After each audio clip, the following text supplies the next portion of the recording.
ନଗଣ୍ୟକୁ ପ୍ରଭୁଙ୍କର ଜୀବନ୍ତ ବାକ୍ୟ ପରିବେଷଣ କରିବା ପାଇଁ ଏ ପ୍ରଭାତକାଳୀନ ପବିତ୍ର ସୌଭାଗ୍ୟତା ମଧ୍ୟରେ ସୁନ୍ଦର ଅବକାଶ ଦେଇଥିବାରୁ ମୁଁ ପ୍ରଭୁଙ୍କୁ ଧନ୍ୟବାଦ ଦିଏ। ତା ସହିତ ଆଜିର ଏହି ଆୟୋଜକ ମଣ୍ଡଳୀକୁ, ଯେଉଁମାନେ ଏହି ପ୍ରୋଗ୍ରାମକୁ କୋଅର୍ଡିନେଟ କରୁଛନ୍ତି, ସମସ୍ତଙ୍କ ଠାରେ ମଧ୍ୟ ମୁଁ କୃତଜ୍ଞତା ଜଣାଏ, ମୋର ଆନ୍ତରିକ ସାଧୁବାଦ ଜ୍ଞାପନ କରେ। ଆସନ୍ତୁ ଆଜିର ବାକ୍ୟ ମାନେ ପଢିବା। ଆଜିର ଧ୍ୟାନ ସକାଶେ ଈଶ୍ୱରଙ୍କର ଜୀବନ୍ତ ବାକ୍ୟ ଆପଣ ମାନେ ମୋ ସହିତ ଖୋଲନ୍ତୁ। ଦ୍ୱିତୀୟ ତିମୋଥୀଙ୍କ ନିକଟକୁ ପ୍ରେରିତ ପାଉଲଙ୍କର ଦ୍ୱିତୀୟ ପତ୍ର, ତାର 4th ଅଧ୍ୟାୟ, ତାର 6 ପଦରୁ 8 ପଦ ପର୍ଯ୍ୟନ୍ତ। ଦ୍ୱିତୀୟ ତିମୋଥୀ ତାର 4th ଅଧ୍ୟାୟ 6 ପଦରୁ 8 ପଦ ପର୍ଯ୍ୟନ୍ତ ମୁଁ ଆପଣମାନଙ୍କ ନିମନ୍ତେ ପଢିବି। ଆପଣ ମାନେ ମୋ ସହିତ ବାଇବେଲ କାଢନ୍ତୁ ଆଉ ଦେଖନ୍ତୁ। ଏ ପ୍ରକାର ଲେଖାଯାଏ, କାରଣ ଏବେ ହିଁ ମୋହର ପ୍ରାଣ ଆହୁତି ପରି ଢଳା ଯାଉଅଛି, ମୋହର ମହାପ୍ରୟାଣର ସମୟ ଉପସ୍ଥିତ। ମୁଁ ଉତ୍ତମ ଯୁଦ୍ଧରେ ପ୍ରାଣପଣ କରିଅଛି, ନିରୂପିତ ପଥର ଶେଷ ପର୍ଯ୍ୟନ୍ତ ଦୌଡ଼ିଅଛି, ମୁଁ ବିଶ୍ୱାସ ରକ୍ଷା କରିଅଛି। ଅଦ୍ୟାବଧି ମୋ ନିମନ୍ତେ ଧାର୍ମିକତାର ମୁକୁଟ ରଖାଯାଇଅଛି, ତାହା ସେହି ମହାଦିନରେ ନ୍ୟାୟବାନ ବିଚାରକର୍ତ୍ତା ପ୍ରଭୁ ମତେ ଦେବେ। ପୁଣି କେବଳ ମତେ ନୁହେଁ, ମାତ୍ର ଯେତେ ଲୋକ ତାହାଙ୍କ ଆଗମନକୁ ପ୍ରିୟ ଜ୍ଞାନ କରନ୍ତି ସମସ୍ତଙ୍କୁ ଦେବେ। ପ୍ରଭୁଙ୍କର ଏହି ଜୀବନ୍ତ ବାକ୍ୟର ସମସ୍ତ ସ୍ୱର୍ଗୀୟ ଆଶୀର୍ବାଦ ଓ ଅନୁଗ୍ରହ ଆଜିର ଏହି ପ୍ରଭାତ ସହଭାଗିତା ମଧ୍ୟରେ ଉପସ୍ଥିତ ହୋଇଥିବା ପ୍ରତ୍ୟେକଙ୍କ ପ୍ରତି, ଆମ ସମସ୍ତଙ୍କ ପ୍ରତି ପ୍ରଚୁର ଭାବେ ଦାନ କରନ୍ତୁ। ଆମେନ୍। ଆସନ୍ତୁ ମାନେ ବାକ୍ୟ ମଧ୍ୟକୁ ଯିବା ପୂର୍ବରୁ ପ୍ରାର୍ଥନା କରିବା। ପ୍ରଭୁଙ୍କ ହସ୍ତରେ ସମସ୍ତ ବିଷୟ ଆମେ ସମର୍ପଣ କରିବା।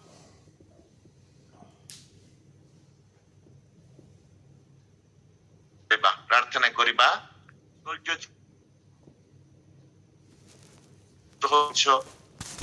ପ୍ରତ୍ୟେକଙ୍କୁ ଜୀବିତ ମାନଙ୍କ ମଧ୍ୟରେ ସ୍ଥାନ ଦେଇ ତୁମରି ଉପାସନା ଆରାଧନା କରୁ କରୁ ତୁମରି ଜୀବନ୍ତ କାର୍ଯ୍ୟ ସାଧକ ବାକ୍ୟର ଅଂଶୀ ହେବା ପାଇଁ ଆମମାନଙ୍କୁ ଅନୁଗ୍ରହ ପ୍ରଦାନ କରିଅଛ।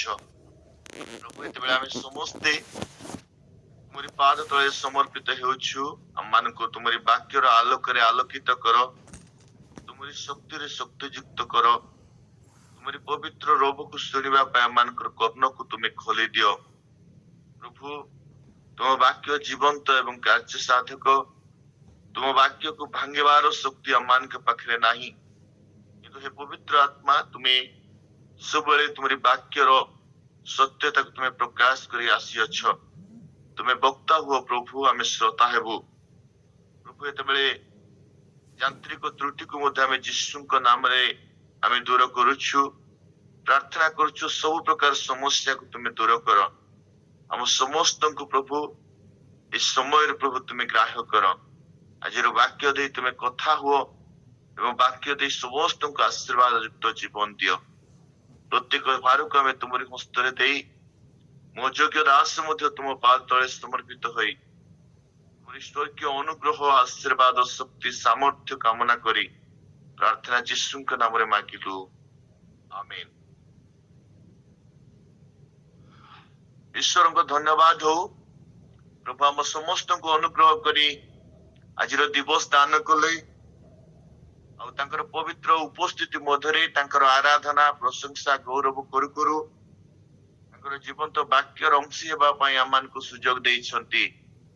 ତେଣୁ ପ୍ରଭୁଙ୍କୁ ଧନ୍ୟବାଦ ଦେବା ସହିତ ପୁନର୍ବାର ଏହି ଏର୍ଲି ପ୍ରେୟର ମିଟରେ ପରିଚାଳନା କରୁଥିବା ପ୍ରତ୍ୟେକଙ୍କୁ ବିଶେଷ ଭାବରେ ମୁଁ ଧନ୍ୟବାଦ ଦେବି। ବିନୟ ସାର୍ଙ୍କୁ ଧନ୍ୟବାଦ ଦେବି, ବୀରେନ୍ଦ୍ର ଆଜ୍ଞାଙ୍କୁ, ସୁସ୍ମିତା ଭଉଣୀଙ୍କୁ, ଆଉ ମତେ ପ୍ରଭୁଙ୍କର ବାକ୍ୟର ପରିବେଷଣ କରିବା ପାଇଁ ସୁଯୋଗ ଦେଇଥିବାରୁ ମୁଁ ବିଶେଷ ଭାବରେ ଧନ୍ୟବାଦ ଦିଏ। ତେବେ ଆଜି ଆମେ ଯେତେବେଳେ ଏ ବାକ୍ୟକୁ ଆମେ ଧ୍ୟାନ କରୁଛୁ, ଏ ବାକ୍ୟର ନିଗୁଡ ତତ୍ତ୍ୱ ବୁଝିବା ପାଇଁ ପ୍ରଭୁ ଆମମାନଙ୍କୁ ସାହାଯ୍ୟ କରନ୍ତୁ। ପ୍ରେଜ୍ ଦ ଲର୍ଡ।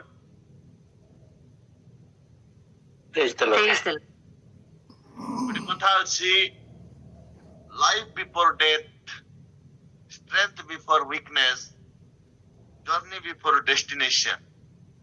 এটা হচ্ছে জীবনের সত্যতা। জীবন ମୃତ୍ୟୁ ପୂର୍ବରୁ ଆମେ ପ୍ରାପ୍ତ ହେଉ, ଶକ୍ତି ଆମମାନଙ୍କ ଦୁର୍ବଳତା ପୂର୍ବରୁ ଆମେ ପାଉ, ଆଉ ଆମମାନଙ୍କର ଲକ୍ଷ୍ୟ ହାସଲ କରିବା ପୂର୍ବରୁ ଆମମାନଙ୍କୁ ଯାତ୍ରା କରିବା ପାଇଁ ପ୍ରଭୁ ସୁଯୋଗ ଦିଅନ୍ତି। ଆଉ ଏ ସତ୍ୟତାକୁ ଯେତେବେଳେ ପ୍ରତ୍ୟେକ ମନୁଷ୍ୟ ଗ୍ରହଣ କରେ, ସେତେବେଳେ ପ୍ରତ୍ୟେକ ମନୁଷ୍ୟର ଜୀବନରେ ପ୍ରତ୍ୟେକ ମୁହୂର୍ତ୍ତ ଗୁରୁତ୍ୱପୂର୍ଣ୍ଣ ହେଇଯାଏ ଏବଂ ପ୍ରତ୍ୟେକ କାର୍ଯ୍ୟ ଫଳପୂର୍ଣ୍ଣ ଜୀବନ ଆମମାନଙ୍କୁ ପ୍ରଦାନ କରେ ଏବଂ ପ୍ରତ୍ୟେକ ଯାତ୍ରାର ଅନୁଭୂତି ଗୋଟେ ନୂଆ ଆଲୋକରେ ଆମମାନଙ୍କୁ ଆଲୋକିତ କରିଥାଏ ବା ଅନ୍ୟମାନଙ୍କ ପାଇଁ ଗୋଟେ ଶିକ୍ଷଣୀୟ ବିଷୟ ହେଇଯାଏ।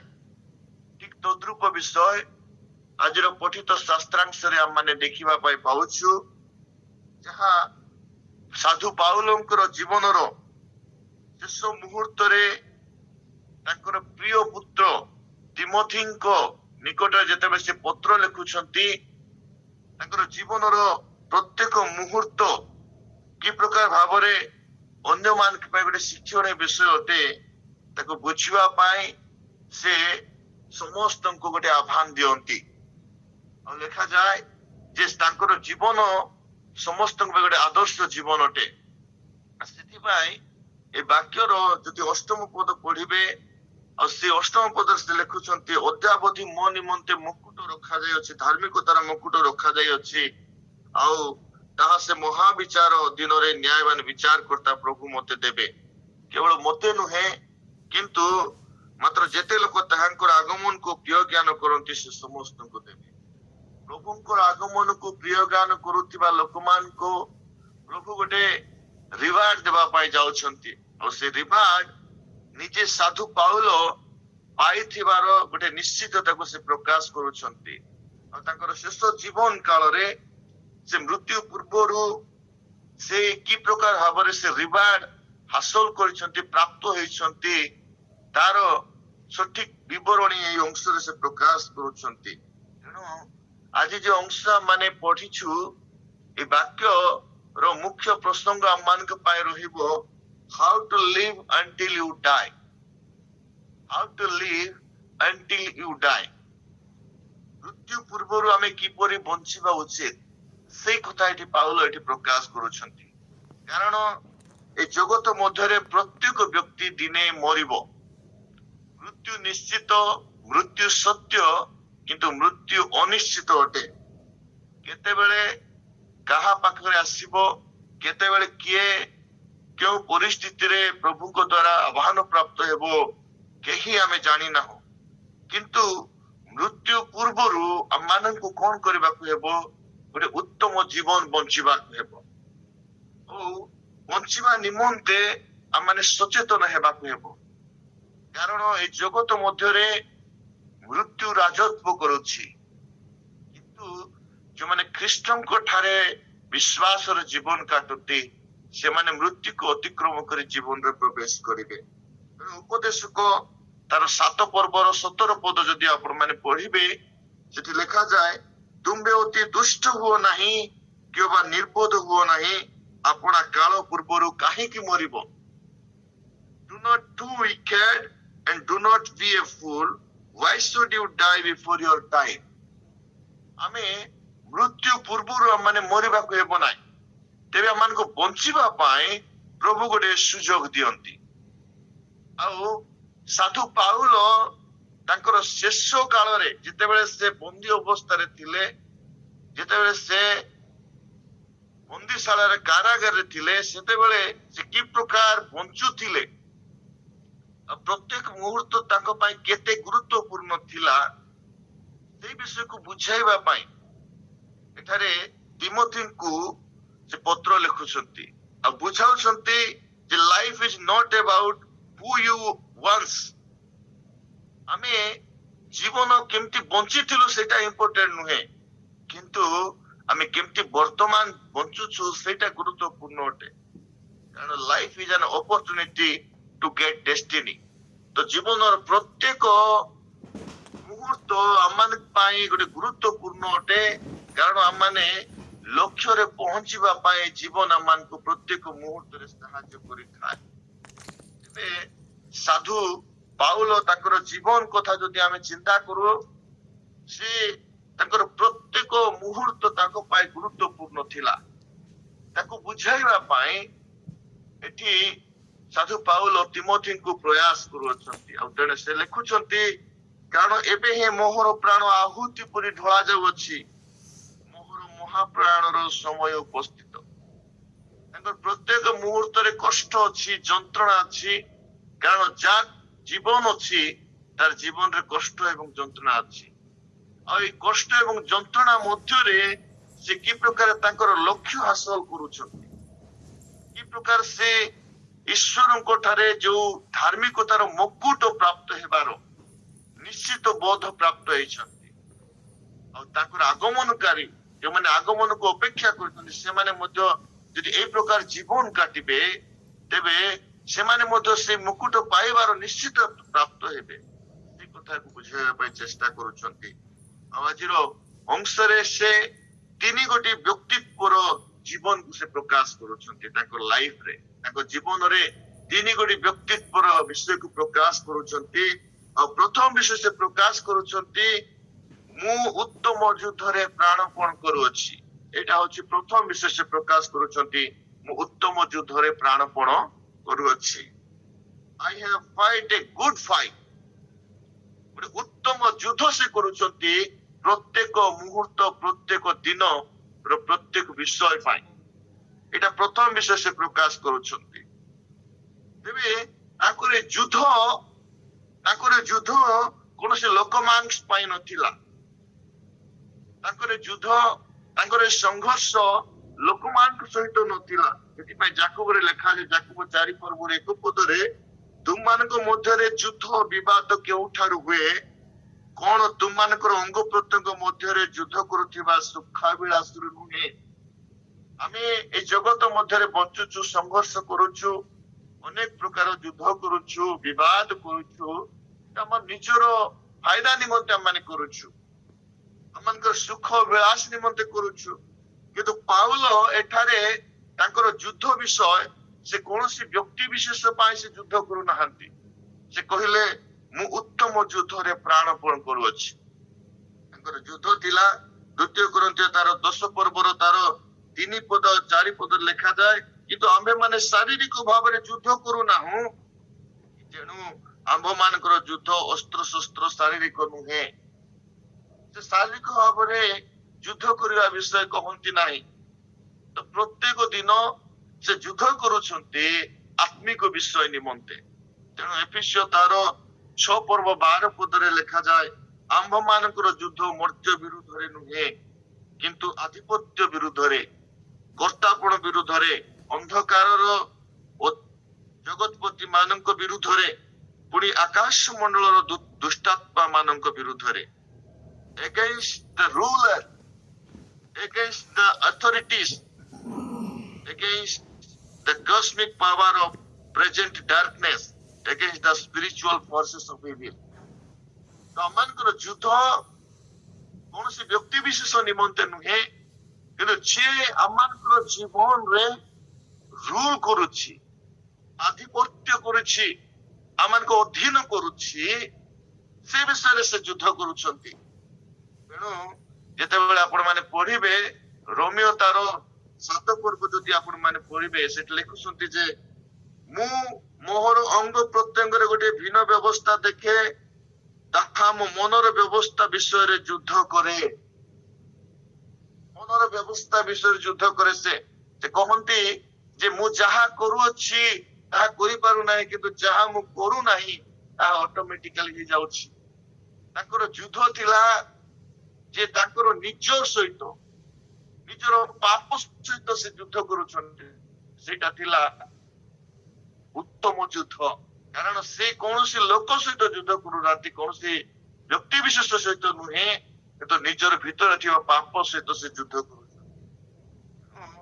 ଲେଖାଯାଏ ଏବ୍ରୀ ତାର 12:4 ତୁମେ ମାନେ ପାପ ବିରୁଦ୍ଧରେ ଯୁଦ୍ଧ କରି ଏଯାଏ ରକ୍ତବ୍ୟ ପର୍ଯ୍ୟନ୍ତ ପ୍ରତିରୋଧ କରିନା। ପାଉଲଙ୍କର ଜୀବନ ଯୁଦ୍ଧ କରନ୍ତି, ଉତ୍ତମ ଯୁଦ୍ଧ କରୁଛନ୍ତି, କାରଣ ସେ ନିଜର ରକ୍ତ ବ୍ୟୟ ପର୍ଯ୍ୟନ୍ତ ସେ କଣ କରୁଛନ୍ତି? ଯୁଦ୍ଧ କରୁଛନ୍ତି। ତେଣୁ ଲେଖା ଯାଉଛି ଫିଲିପିଓ ତାର 2 ପର୍ବ ଆଜି ଆମେ ପଢୁଥିଲୁ, ସେଠି ଗୁରୁତ୍ୱପୂର୍ଣ୍ଣ ବିଷୟ ଲେଖା ଯାଉଛି। ଫିଲିପିଓ ତାର 2 ପର୍ବର ଯଦି ଆପଣ ମାନେ ପଢିବେ, ଫିଲିପିଓ 2 ପର୍ବର ତାର 17 ପଦ ପଢିବେ, ସେଠି ଲେଖା ଯାଏ, ହଁ ଆଉ ଯଦି ମୋହର ରକ୍ତ ତୁମ ମାନଙ୍କର ବିଶ୍ୱାସ ସମ୍ବନ୍ଧୀୟ ସେବାରେ ପେଉନ ବେଦ୍ୟ କରି ଢଳା ଯାଉଅଛି, ତାହେଲେ ଆନନ୍ଦ କରୁଅଛି ଓ ତୁମ ମାନଙ୍କ ସହିତ ଉଲ୍ଲାସ କରୁଅଛି। ତାଙ୍କର ରକ୍ତ ବ୍ୟୟ ପର୍ଯ୍ୟନ୍ତ ସେ ଯୁଦ୍ଧ କରୁଛନ୍ତି। ଏଟା ହଉଛି ଉତ୍ତମ ଯୁଦ୍ଧ। ଆଉ ସେ ଯୁଦ୍ଧ ହଉଛି ପାପ ସହିତ ଯୁଦ୍ଧ। ନିଜ ଭିତରେ ଥିବା ପାପ ସହିତ ସେ ଯୁଦ୍ଧ କରୁଛନ୍ତି। ଏଟା ହଉଛି ପ୍ରଥମ ବିଷୟ ସେ ତାଙ୍କ ଜୀବନରେ କରୁଛନ୍ତି। ଦ୍ୱିତୀୟ ବିଷୟ ଯେ ତାଙ୍କର ଜୀବନର ବ୍ୟକ୍ତିତ୍ୱକୁ ପ୍ରକାଶ କରୁଛନ୍ତି। ପ୍ରଥମ ବିଷୟ ରେସଲର ଭାବରେ, ଯୋଦ୍ଧା ଭାବରେ। ଦ୍ୱିତୀୟ ବିଷୟ ସେ ପ୍ରକାଶ କରୁଛନ୍ତି ୱାନ ରେସର ଭାବରେ, ଗୋଟେ ଦୌଡ଼ାଳି ଭାବରେ, ଗୋଟେ ରନର ଭାବରେ ସେ ପ୍ରକାଶ କରୁଛନ୍ତି ତାଙ୍କର ଜୀବନକୁ। ଆଉ ସେ କହୁଛନ୍ତି I have finished my race, ମୁଁ ନିରୂପିତ ପଥର ଶେଷ ପର୍ଯ୍ୟନ୍ତ ଦୌଡ଼ି ଅଛି। ନିରୂପିତ ପଥରେ ସେ ଦୌଡୁଛନ୍ତି। ପ୍ରଥମେ ତ ଉତ୍ତମ ଯୁଦ୍ଧ କରୁଛନ୍ତି, ଦ୍ୱିତୀୟରେ ସେ ନିରୂପିତ ପଥରେ ସେ ଦୌଡୁଛନ୍ତି। This race is not for competition but for a destination. ଏଇ ଦୌଡ଼ ଥିଲା ତାଙ୍କର କୌଣସି ପ୍ରତିଯୋଗିତା ନଥିଲା, କିନ୍ତୁ ତାଙ୍କର ଲକ୍ଷ୍ୟ ହାସଲ ନିମନ୍ତେ ସେ ଦୌଡୁଛନ୍ତି। ଆଜି ମାନେ ଏଇ ଜଗତ ମଧ୍ୟରେ ଆମମାନଙ୍କର ଲକ୍ଷ୍ୟକୁ ଆମେ ରଖିଛୁ କି ନାହିଁ? ତେଣୁ କୁହାଯାଏ ଯେ ନିରୂପିତ ପଥରେ ସେ ଦୌଡୁଛନ୍ତି। ନିରୂପିତ ପଥ ଯେ ପର୍ଯ୍ୟନ୍ତ ଆମେ ପ୍ରାପ୍ତ ହେଇନାହୁଁ, ସେ ପର୍ଯ୍ୟନ୍ତ ଆମେ ଡେଷ୍ଟିନେସନ ପାଇବୁ ନାହିଁ। ତେଣୁ କୁହାଯାଏ our way does not take destination but particular way lead your destination ବୋଲି କୁହାଯାଏ। ସବୁ ପଥ ଆମମାନଙ୍କୁ ଲକ୍ଷ୍ୟ ସ୍ଥାନରେ ପହଞ୍ଚିବା ପାଇଁ ସାହାଯ୍ୟ କରେ ନାହିଁ, କିନ୍ତୁ ନିର୍ଦ୍ଦିଷ୍ଟ ପଥରେ ଯଦି ଆମେ ଯିବା ତାହେଲେ ଆମମାନେ ଲକ୍ଷ୍ୟ ହାସଲ କରିପାରିବା, ଲକ୍ଷ୍ୟରେ ଆମେ ପହଞ୍ଚି ପାରିବା। ସାଧୁ ପାଉଲ ସେ ଦୌଡୁଛନ୍ତି ଗୋଟେ ନିର୍ଦ୍ଦିଷ୍ଟ ପଥରେ, ନିରୂପିତ ପଥରେ, ନିରୂପଣ କରାଯାଇଥିବା ପଥରେ। ମାଥ୍ୟୁ ତାର 7 ପର୍ବ ଯଦି ଆପଣ ମାନେ 13 ଆଉ 14 ପଦରେ ପଢିବେ, ସେଠି ଲେଖାଯାଏ ସଂକୀର୍ଣ୍ଣ ଦ୍ୱାର ଦେଇ ପ୍ରବେଶ କର, କାରଣ ସର୍ବନାଶକୁ ଘେନିଯିବା ଦ୍ୱାର ଓସାର ଓ ପଥ ଓସାର ପଥ ବିଷୟରେ ଏଠି କୁହାଯାଉଛି। ଆଉ ସେଇ ପଥରେ ଯେଉଁମାନେ ଯାଆନ୍ତି, ସମସ୍ତେ ଯାଆନ୍ତି, ଆଉ ସେ ପଥରେ ଯେଉଁମାନେ ଯିବେ ସେମାନେ ସର୍ବନାଶର ପଥ ବୋଲି ତାକୁ କୁହାଯାଉଛି। ପୁଣି ତାହା ଦେଇ ପ୍ରବେଶ କରିବା ଲୋକ ଅନେକ ବୋଲି କୁହାଯାଏ। ଆଉ ଜୀବନକୁ ଘେନି ଯିବା ଦ୍ୱାର ସଂକୀର୍ଣ୍ଣ ଓ ପଥ ଦୁର୍ଗମ, ପୁଣି ତାହାର ସନ୍ଧାନ ପାଇବା ଲୋକେ ଅଳ୍ପ। ଅଳ୍ପ ଲୋକ ସେ ଦୁର୍ଗମ ପଥକୁ ଜାଣନ୍ତି ଆଉ ଦୁର୍ଗମ ପଥରେ ଯାଆନ୍ତି, କାରଣ ସେଇଟା ଗୋଟେ ନିଛାଟିଆ ପଥ ଅଟେ। ସେଇ ପଥ ବିଷୟରେ ସମସ୍ତେ ଜାଣନ୍ତି ନାହିଁ, ସମସ୍ତେ ଯାଆନ୍ତି ନାହିଁ। ତେଣୁ ଯୀଶୁ ଯେତେବେଳେ ତାଙ୍କର ଶିଷ୍ୟ ମାନେ କହିଲେ ମୁଁ କେଉଁଠାକୁ ଯାଉଅଛି ତୁମମାନେ ତାହା ଜାଣୁଛ, ତାର 14 ପର୍ବର ତାର 3 ପଦ 4 ପଦରେ ପଢିବେ, ମୁଁ କେଉଁଠାକୁ ଯାଉଛି ତାହା ତୁମେ ଜାଣିଛ। ସେତେବେଳେ ଥୋମା କହିଲେ ପ୍ରଭୁ ଆମେ ପଥ ବା କିପରି ଜାଣିବୁ? ସେତେବେଳେ ସେ କହିଲେ ତମେ କୋଉଠି ଯାଉଛ ଆମେ ଜାଣିନାହୁଁ, କିନ୍ତୁ ସେ କହିଲେ ମୁଁ ପଥ ସତ୍ୟ ଜୀବନ, ଯେ ମୋ ଠାରେ ବିଶ୍ୱାସ କରେ, ଯେ ମୋ ଦେଇ ନ ଯାଏ ସେ ପିତାଙ୍କ ନିକଟକୁ ଯାଏ ନାହିଁ। ପିତାଙ୍କ ନିକଟକୁ ଯିବା ପାଇଁ ହେଲେ ଆମମାନଙ୍କୁ ଯୀଶୁଙ୍କର ପଥ, ଯୀଶୁ ପଥରେ ଆମମାନଙ୍କୁ ଅନ୍ୱେଷଣ କରିବାକୁ ହେବ, ଚାଲିବାକୁ ହେବ। ଓ ସେ ନିରୂପିତ ପଥରେ ଦୌଡୁଛନ୍ତି। ସେ ତାଙ୍କର ପଥ ସେ ଧରିଛନ୍ତି। ପ୍ରଥମରେ ସେ ଦମେଶ୍କ ପଥରେ ଯାଇ ଯୀଶୁଙ୍କର ଲୋକମାନଙ୍କୁ ଅତ୍ୟାଚାର କଲେ, କିନ୍ତୁ ଦମେଶ୍କ ପଥରେ ଯେତେବେଳେ ଯୀଶୁଙ୍କୁ ପ୍ରାୟ ପାଇଲେ, ସେଇଦିନ ଠାରୁ ସେ ଯୀଶୁଙ୍କର ପଥରେ ସେ ଚାଲୁଛନ୍ତି। ଯୀଶୁଙ୍କର ପଥରେ ଯେତେବେଳେ ସେ ଚାଲୁଛନ୍ତି, ସେତେବେଳେ ସେ ତାଙ୍କ ଜୀବନରେ ବହୁତ ଗୁରୁତ୍ୱପୂର୍ଣ୍ଣ ବିଷୟ ପ୍ରକାଶ କରୁଛନ୍ତି। ଆଉ ତାହା ହଉଛି ଯେ ତାଙ୍କର ପଶ୍ଚାତ ବିଷୟ ମନରୁ ଦୂର କରୁଛନ୍ତି। ତାଙ୍କର ମନରେ ଯୋଉ ପୁରାତନ ବିଷୟ ଥିଲା, ତାଙ୍କ ମନରେ ଯୋଉ ନିଜର ଆଭିଜାତ୍ୟକୁ ନେଇ, ନିଜର କ୍ଷମତାକୁ ନେଇ, ନିଜର ଜ୍ଞାନକୁ ନେଇ ସେ ଯୋଉ ପ୍ରାଇଡ ଫିଲ୍ କରୁଥିଲେ, ଗର୍ବ ଅନୁଭବ କରୁଥିଲେ, ସେତେବେଳେ ତାକୁ ସେ ଛାଡ଼ିଦିଏ। ଫିଲିପିଓ ତାର 3 ପର୍ବ ଯଦି ଆପଣ ମାନେ ପଢିବେ, 3 ପର୍ବ 12 ଆଉ 14 ପଦ ଯଦି ଆପଣ ମାନେ ପଢିବେ, 12 ରୁ 14 ପଦରେ ସେଠି ସେ କହନ୍ତି, ମୁଁ ଯେ ଏବେ ସେଇ ସମସ୍ତ ବିଷୟ ହୋଇଅଛି କିମ୍ବା ସିଦ୍ଧି ଲାଭ କରିଅଛି ତାହା ନୁହେଁ, କିନ୍ତୁ ଖ୍ରୀଷ୍ଟ ଯୀଶୁଙ୍କ ଦ୍ଵାରା ଧୃତ ହୋଇଥିବାରୁ ତାହା ଧରିବା ପାଇଁ ଦୌଡୁଅଛି। କି ଭାଇ ମାନେ ଏ ପର୍ଯ୍ୟନ୍ତ ତାହା ଧରିଅଛି ବୋଲି ମୁଁ ମନେ କରୁନାହିଁ, କିନ୍ତୁ ଗୋଟିଏ ବିଷୟ ମୁଁ କରୁଛି, ପଶ୍ଚାତ୍ ବିଷୟ ମନରୁ ଦୂର କରି ସମ୍ମୁଖରେ ଥିବା ବିଷୟ ଗୁଡିକ ପ୍ରତି ଦୃଷ୍ଟି ରଖି ଖ୍ରୀଷ୍ଟ ଯୀଶୁଙ୍କ ଠାରେ ଈଶ୍ୱରଙ୍କ ସ୍ୱର୍ଗୀୟ ଆହ୍ୱାନର ପଣ ପାଇବା ନିମନ୍ତେ ପ୍ରାଣପଣ କରି ଦୌଡୁଅଛି। ତ ଫାର୍ଷ୍ଟ ବିଷୟ, ତାଙ୍କର ଦୌଡ଼ିବାର ପଥ ସେ ପ୍ରାପ୍ତ ହୋଇଛନ୍ତି, ଜାଣିଛନ୍ତି ସେ କୋଉଠି ଦୌଡୁଛନ୍ତି। ତାଙ୍କର ଲକ୍ଷ୍ୟ ଅଛି ଯୀଶୁଙ୍କ ଠାରେ, ଆଉ ସେ ନିରୂପିତ ପଥରେ ଦୌଡୁଛନ୍ତି, ଆଉ ତାଙ୍କର ମନରୁ ପଶ୍ଚାତ ବିଷୟ ସବୁ ଦୂର କରିଛନ୍ତି।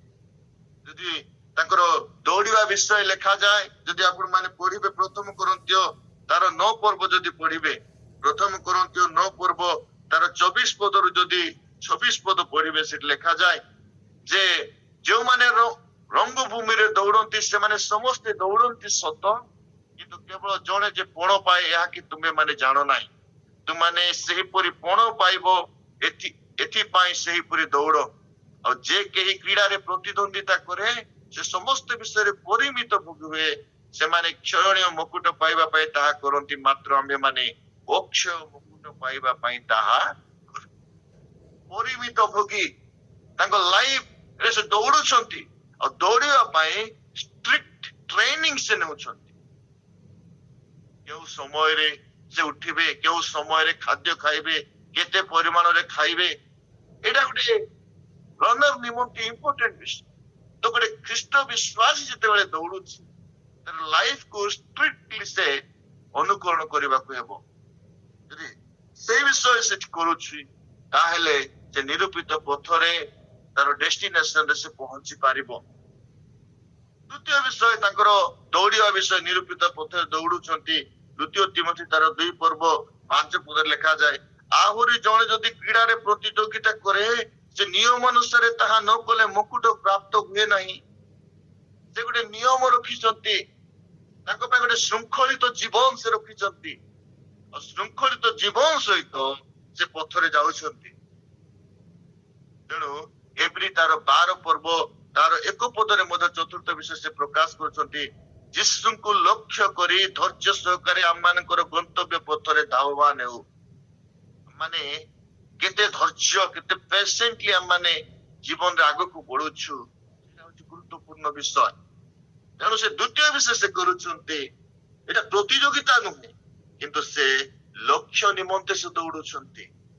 ଏଇ ଦୌଡ଼ରେ ତାଙ୍କ ପାଇଁ କଣ ଦରକାର ନାହିଁ, ପାଦର ଆବଶ୍ୟକ ନାହିଁ, ଗୋଡର ଆବଶ୍ୟକ ନାହିଁ, ତାଙ୍କ ପାଖରେ ଗୋଟେ ଇଚ୍ଛା ଶକ୍ତି, ତାଙ୍କ ପାଖରେ ଗୋଟେ ହୃଦୟର ବିଶ୍ୱାସର ଆବଶ୍ୟକ ପଡିଛି। ତେଣୁ ସେ କହୁଛନ୍ତି ଯେ ମୁଁ ଦୌଡୁଛି। ନହେଲେ ସେ ଜେଲରେ ରହି, ସେ କାରାଗାରରେ ରହି କିପରି କହିପାରିଥାନ୍ତେ ମୁଁ ନିରୂପିତ ପଥରେ ଦୌଡୁଅଛି। ତାଙ୍କର ଶୃଙ୍ଖଳିତ ଜୀବନ, ତାଙ୍କର ମନରେ ଥିବା ସମସ୍ତ ଗର୍ବ, ଅହଂ, ତାଙ୍କର ଆଭିଜାତ୍ୟ ଜୀବନକୁ ସେ ଛାଡି ଦେଇଛନ୍ତି, ଆଉ ସେ ଖ୍ରୀଷ୍ଟଙ୍କ ସକାଶେ ତାଙ୍କ ଜୀବନକୁ ଉତ୍ସର୍ଗ କରିଛନ୍ତି। ଷ୍ଟ୍ରିକ୍ଟ ଲାଇଫ ସେ କାଢୁଛନ୍ତି, ଯଦ୍ୱାରା ସେ ନିରୂପିତ ପଥରେ ସେ ଦୌଡୁଛନ୍ତି। ଦ୍ୱିତୀୟ ବିଷୟ ସେ କରୁଛନ୍ତି ଏଠି, ସେ ମୁଁ ବିଶ୍ୱାସ ରକ୍ଷା କରିଅଛି, ଆଇ ହ୍ୟାଭ୍ କେପ୍ଟ ଦି ଫାଇଥ୍ ବୋଲି ସେ କହୁଛନ୍ତି। ମୁଁ ବିଶ୍ୱାସ ରକ୍ଷା କରିଅଛି, କେପ୍ଟ ଦି ଫେଇଥ୍। ଗୋଟେ ବ୍ୟକ୍ତିଙ୍କ ନିକଟରେ ସେ ବିଶ୍ୱାସକୁ ସେ ପ୍ରତିଷ୍ଠା କରିଛନ୍ତି, ଗୋଟେ ପାର୍ଟିକୁଲାର ବ୍ୟକ୍ତି ବିଶେଷ ଉପରେ ତାଙ୍କର ନିର୍ଭର ଅଛି, ଆଉ ସେ ବ୍ୟକ୍ତି ବିଶେଷଙ୍କ ଦ୍ଵାରା ସେ ସୁରକ୍ଷିତ, এই କଥା ସେ ବୁଝୁଛନ୍ତି। ସେ କହୁଛନ୍ତି ଯେ ମୁଁ ବିଶ୍ୱାସ ରକ୍ଷା କରିଛି।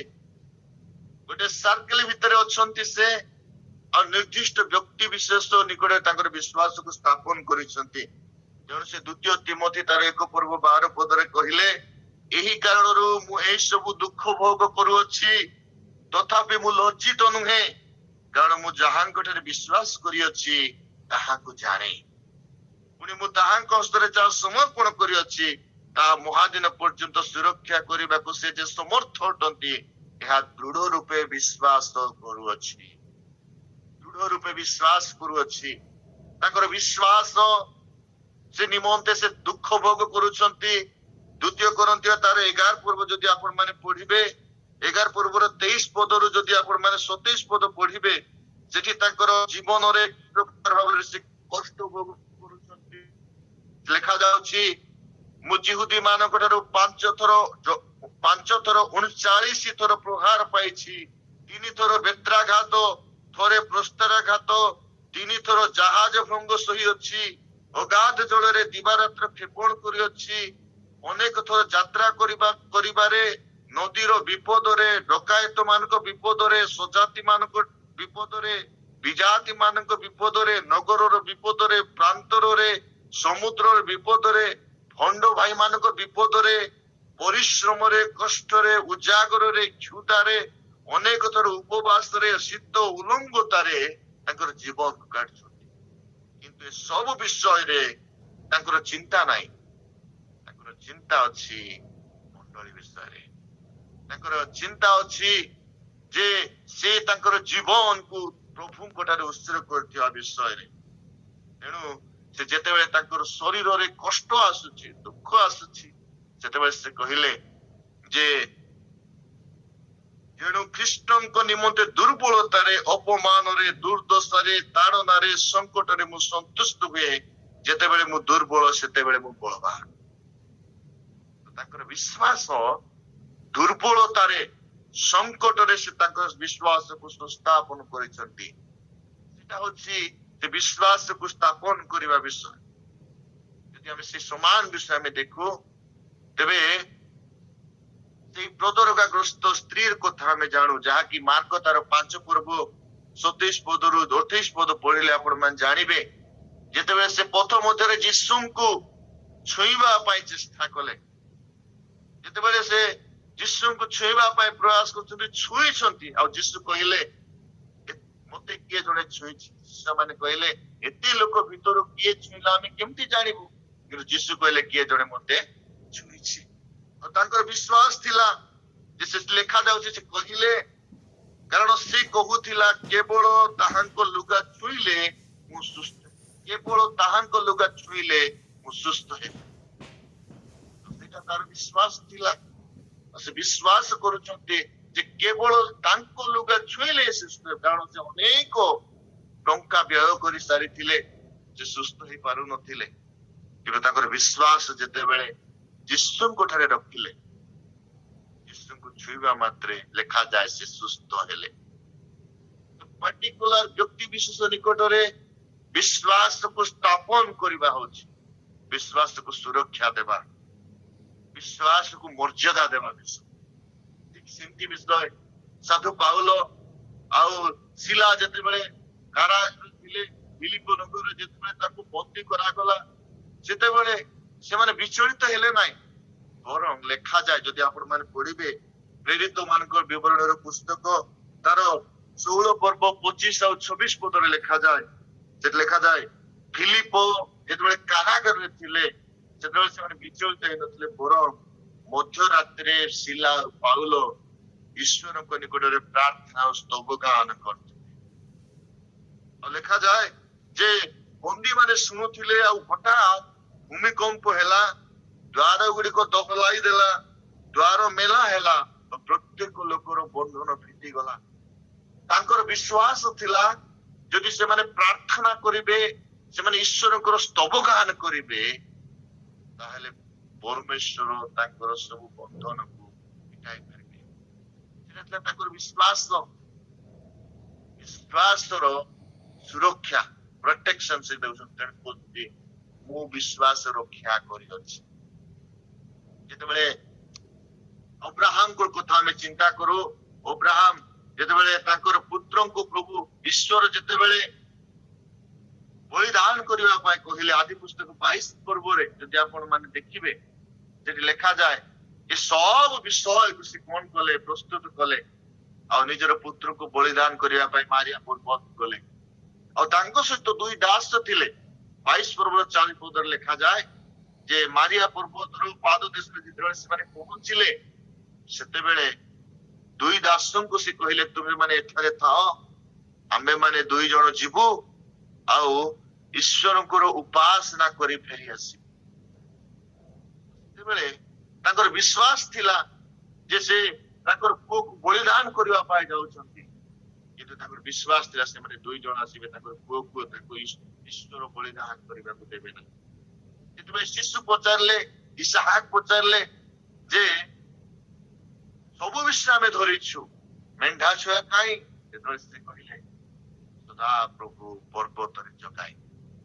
ସେଇଟା ତାଙ୍କର ବିଶ୍ୱାସ ଯେ ଯଦ୍ୟପି ତାଙ୍କର ପୁଅକୁ ବଳିଦାନ କରିବା ପାଇଁ ଈଶ୍ୱର ତାଙ୍କୁ କହିଥିଲେ, କିନ୍ତୁ ତାଙ୍କର ବିଶ୍ୱାସ ଥିଲା ଯେ ଯାହାଙ୍କୁ ଏତେ ବର୍ଷ ପରେ ଯୋଉ ଈଶ୍ୱର ଦେଇଛନ୍ତି, ତାକୁ କେବେ ମଧ୍ୟ ତାଙ୍କ ଠାରୁ ସେଟାକୁ ଅଲଗା କରିବେ ନାହିଁ। ପ୍ରୋଟେକ୍ସନ, ତାଙ୍କର ବିଶ୍ୱାସର ସୁରକ୍ଷା, ଯେ ତେଣୁ ତାଙ୍କୁ କୁହାଯାଉଛି ବିଶ୍ୱାସର ଆଦି ପିତା। ମୋର ପ୍ରିୟ ଲୋକମାନେ, ଆଜି ଆମମାନେ ଯୋଉ ବାକ୍ୟ ପଢିଛୁ, ଏ ବାକ୍ୟରେ ସାଧୁ ପାଉଲ ସେ ପ୍ରକାଶ କରନ୍ତି ଯେ କି ପ୍ରକାର ଭାବରେ ଆମମାନଙ୍କର ଜୀବନ ବଞ୍ଚିବାର ଆବଶ୍ୟକ ରହିଛି। ଗୋଟେ ଖ୍ରୀଷ୍ଟ ବିଶ୍ୱାସୀ ଯେତେ ଦିନ ଏଇ ଜଗତରେ ବଞ୍ଚିବ, କି ପ୍ରକାର ଭାବରେ ବଞ୍ଚିବାର ଆବଶ୍ୟକତା ରହିଛି। ପ୍ରଥମ ବିଷୟ, ପ୍ରତ୍ୟେକ ବ୍ୟକ୍ତି ବିଶେଷ ବଞ୍ଚିବାକୁ ହେବ ଯେ ଉତ୍ତମ ଯୁଦ୍ଧ କରି ବଞ୍ଚିବାର ଅଛି। ପ୍ରତିଦିନ ଆମମାନଙ୍କର ନିଜ ଭିତରେ ଥିବା ପାପ ସହିତ ଯୁଦ୍ଧ କରି ଯଦି ଆମେ ବଞ୍ଚିବୁ, ତାହେଲେ ପ୍ରଭୁ ଆମମାନଙ୍କୁ ପାପ ଠାରୁ ବିଜୟ ହେବା ପାଇଁ ଆମମାନଙ୍କୁ ସାହାଯ୍ୟ କରିବେ। ତେଣୁ ଯାକୋବ ପତ୍ରରେ ମଧ୍ୟ ଗୋଟେ କଥା ଲେଖାଯାଏ। ଯାକୋବ ପତ୍ର ଯଦି ଆପଣ ମାନେ ପଢିବେ, ଯାକୋବ ତାର 4 ପର୍ବରେ ଯଦି ଆପଣ ମାନେ ପଢିବେ, ଲେଖାଯାଏ ଯେ ତୁମେ ମାନେ ଶୟତାନକୁ କଣ କର, ପ୍ରତିରୋଧ କର, ତହିଁରେ ସେ ତୁମମାନଙ୍କ ଠାରୁ କଣ କରିବ, ପଳାୟନ କରିବ। ଲେଖାଯାଉଛି, ଅତଏବ ତୁମମାନେ ଈଶ୍ୱରଙ୍କର ବଶୀଭୂତ ହୁଅ, ଶୟତାନକୁ ପ୍ରତିବାଧା କର, ତାହେଲେ ସେ ତୁମ ମାନଙ୍କ ନିକଟରୁ ପଳାଇବ। ଯେ ପର୍ଯ୍ୟନ୍ତ ଆମମାନେ ନିଜ ଭିତରେ ଥିବା ପାପକୁ ଆମେ ପ୍ରତିରୋଧ କରିବୁ ନାହିଁ, ସେ ପର୍ଯ୍ୟନ୍ତ ପାପ ଆମମାନଙ୍କ ଜୀବନକୁ ଛାଡି ଯିବ ନାହିଁ। ତେଣୁ ପ୍ରତିଦିନ ଆମମାନଙ୍କୁ କଣ କରିବାକୁ ହେବ, ଗୋଟେ ଉତ୍ତମ ଯୁଦ୍ଧ କରିବାକୁ ହେବ। ଆଉ ସେ ଯୁଦ୍ଧ ଅନ୍ୟମାନଙ୍କ ସହିତ ନୁହେଁ, ନିଜ ଭିତରେ ଥିବା ପାପ ସହିତ, ନିଜ ଭିତରେ ଥିବା ମନ୍ଦତା ସହିତ। ମନ୍ଦତାକୁ ଆମମାନଙ୍କ ଜୀବନରେ ବିଜୟୀ ହେବା ପାଇଁ କେବଳ ଖ୍ରୀଷ୍ଟ ହିଁ ଆମମାନଙ୍କୁ ସାହାଯ୍ୟ କରିବେ। ଦ୍ୱିତୀୟ ବିଷୟ, ଆମମାନଙ୍କ ଜୀବନରେ ମାନେ ନିରୂପିତ ପଥରେ ଆମମାନଙ୍କୁ ଅଗ୍ରସରିତ ହେବାକୁ ହେବ। ଆଉ ନିରୂପିତ ପଥରେ ଅଗ୍ରସରିତ ହେବା ପାଇଁ ଆମମାନଙ୍କ ଜୀବନରେ ଆବଶ୍ୟକ ରହିଛି, ଆମମାନେ ଯେ ସିଦ୍ଧ ଜୀବନ ଆମେ ପାଇନାଉ, ଆମେ ସିଦ୍ଧ ଜୀବନ ପାଇବା ପାଇଁ ଆମମାନେ ପ୍ରୟାସ କରୁଛୁ। ଆଉ ସେ ସିଦ୍ଧ ଜୀବନ ଖ୍ରୀଷ୍ଟ ଯୀଶୁଙ୍କ ଦ୍ଵାରା ଆମେ ପାଇବୁ। ଖ୍ରୀଷ୍ଟ ଯୀଶୁଙ୍କ ଦ୍ଵାରା ଆମେ ପାଇବୁ। ସେଥିପାଇଁ ଆମମାନଙ୍କୁ ଗୋଟେ ଷ୍ଟ୍ରିକ୍ଟ ଲାଇଫ୍ ଆମମାନଙ୍କୁ କାଟିବାକୁ ହେବ। ଆମମାନଙ୍କୁ ଗୋଟେ ପରିମିତ ଭୋଗୀ ହେବାକୁ ହେବ। ଆମମାନଙ୍କୁ ଗୋଟେ ଶୃଙ୍ଖଳିତ ଜୀବନ କାଟିବାକୁ ହେବ। ଆମମାନଙ୍କୁ ଧୈର୍ଯ୍ୟର ସହ ଆଗକୁ ବଢିବାକୁ ହେବ। ପ୍ରତିଦିନ ଆମମାନଙ୍କ ପାଇଁ ସମସ୍ୟା ଅଛି, କିନ୍ତୁ ଧୈର୍ଯ୍ୟର ସହିତ ଆମମାନଙ୍କୁ ଅଗ୍ରସରିତ ହେବାକୁ ହେବ। ଶେଷ ବିଷୟ, ଆମମାନଙ୍କୁ ଗୋଟେ ସାର୍କଲ ଭିତରେ ରହି ଆମମାନଙ୍କୁ ବିଶ୍ୱାସର ରକ୍ଷା କରିବାକୁ, ବିଶ୍ୱାସର ପ୍ରୋଟେକ୍ସନ କରିବାକୁ ହେବ ଯେ ମୁଁ ନିଶ୍ଚିତ ଭାବରେ ବିଶ୍ୱାସରେ ଅଛି ଆଉ ମୋ ବିଶ୍ୱାସର ଫଳ ମୋ ପ୍ରଭୁ ଦେବେ। ସେଥିପାଇଁ ଆମମାନଙ୍କୁ ସୁପ୍ରସ୍ତୁତ ଆବଶ୍ୟକ ରହିଛି। ତେଣୁ ଆଜି ଆମମାନେ ପ୍ରତ୍ୟେକ ଦୈନନ୍ଦିନ ଜୀବନରେ ମୃତ୍ୟୁ ପୂର୍ବରୁ ଆମେ କି ପ୍ରକାର ବଞ୍ଚିବୁ ଆମେ ନିର୍ଦ୍ଧାରଣ କରିବା। ଆମମାନେ ଏ ପ୍ରଭାତର ପ୍ରତ୍ୟେକ ମୁହୂର୍ତ୍ତ ଆମ ପାଇଁ ଇମ୍ପୋର୍ଟାଣ୍ଟ। ପ୍ରତ୍ୟେକ ଦିନର ଯାତ୍ରା ଆମ ପାଇଁ ଇମ୍ପୋର୍ଟାଣ୍ଟ। ପ୍ରତ୍ୟେକ ଦିନର କାର୍ଯ୍ୟ ଆମ ପାଇଁ ଇମ୍ପୋର୍ଟାଣ୍ଟ, ଗୁରୁତ୍ୱପୂର୍ଣ୍ଣ ଅଟେ। କାରଣ ପ୍ରତ୍ୟେକ ଦିନର ପ୍ରତ୍ୟେକ ମୁହୂର୍ତ୍ତ ଆମମାନଙ୍କୁ ନୂଆ ଅନୁଭୂତି ସହିତ ଆଗକୁ ବଢିବା ପାଇଁ ସାହାଯ୍ୟ। ତେଣୁ ଡିଏଲ୍ ମୋଦି ଗୋଟେ କଥା କହନ୍ତି, life is an opportunity. Life is an opportunity. ଜୀବନ ଗୋଟେ ସୁଯୋଗ। Get your destiny. ଲକ୍ଷ୍ୟରେ ଆପଣ ମାନେ ଆଗକୁ ବଢନ୍ତୁ। ଆମମାନଙ୍କ ଜୀବନକୁ ଯଦି ଆମେ ଗୋଟେ ସୁଯୋଗ ବୋଲି ଆମେ ମଣିବା, ତାମାନେ ଲକ୍ଷ୍ୟରେ ଆମେ ଆଗକୁ ବଢିବା। ଆମମାନଙ୍କ ପାଇଁ କି ପ୍ରକାର ଭାବରେ ଏମାନଙ୍କୁ ବଞ୍ଚିବାକୁ ହେବ, ସାଧୁ ପାଉଲ ତାଙ୍କର ଜୀବନ ଦେଇ ଆମମାନଙ୍କୁ ଶିକ୍ଷା ଦିଅନ୍ତି। ଶେଷ ଅବସ୍ଥା ପର୍ଯ୍ୟନ୍ତ ଯଦି ଆମେ ଯୁଦ୍ଧ, ଗୋଟେ ଉତ୍ତମ ଯୁଦ୍ଧ ନେଇ ବଞ୍ଚିବୁ, ଗୋଟେ ଉତ୍ତମ ପଥରେ ଆମେ ଯଦି ଦୌଡ଼ିବୁ, ଉତ୍ତମ ବ୍ୟକ୍ତିଙ୍କ ଠାରେ ଆମେ ଯଦି ଯୀଶୁଙ୍କ ଠାରେ ଆମର ବିଶ୍ୱାସକୁ ସଂସ୍ଥାପନ ବଞ୍ଚିବୁ, ଯନ୍ତ୍ରଣା ସବୁ ପରିସ୍ଥିତିରେ ଆମମାନଙ୍କ ପାଇଁ ପ୍ରଭୁ ଧାର୍ମିକତାର ମୁକୁଟ ଦେବେ। ପ୍ରଭୁ ଆମ ସମସ୍ତଙ୍କୁ ଆଜି ଅନୁଗ୍ରହ କରନ୍ତୁ। ଆଜିର ବାକ୍ୟ ଦେଇ ଆମମାନଙ୍କୁ ତାଙ୍କ ପଥରେ ଚାଲିବା ପାଇଁ ସାହାଯ୍ୟ ଓ ଉପକାର କରନ୍ତୁ।